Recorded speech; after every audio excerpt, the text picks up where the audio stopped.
कराची के इलाके गुलशन मेमार में शहरी की फायरिंग से मुबैना डाकू मारा गया, जबकि मुबैना पुलिस मुकाबलों में 3 डकैतों को जख्मी हालत में गिरफ्तार किया गया है।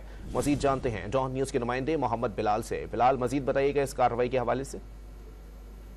जी बिल्कुल, देखिए गुलशन मेमार जंजाल कोट के करीब नामालूम मोटरसाइकिल सवार की जानिब से लूटमार की जा रही थी।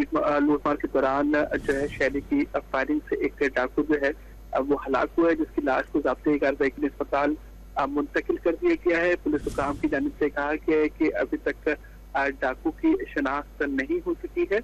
दूसरी जानिब लियाकताबाद थाने की हदूद में पुलिस का स्टेट क्रिमिनल से मुबैना मुकाबला हुआ है। मुबैना मुकाबला लियाकताबाद कराची कॉम्प्लेक्स नदी किनारे हुआ। 2 तरफा फायरिंग के नतीजे में एक मुलजिम जख्मी हालत में गिरफ्तार किया गया है। जख्मी हालत में गिरफ्तार मुलजिम की शनाख्त दानियाल के नाम से कर ली गई है और मुलजिम के कब्जे से जो है वो असलहा भी बरामद हुआ है। पुलिस की जानिब से ये कहा गया है कि मुलजिम का जो दूसरा साथी है वो फरार होने में कामयाब हो गया, जिसकी तलाश जारी है।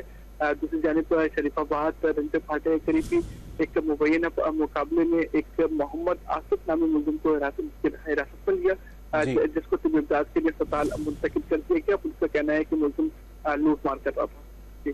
बहुत शुक्रिया मोहम्मद बिलाल अपडेट करने के लिए।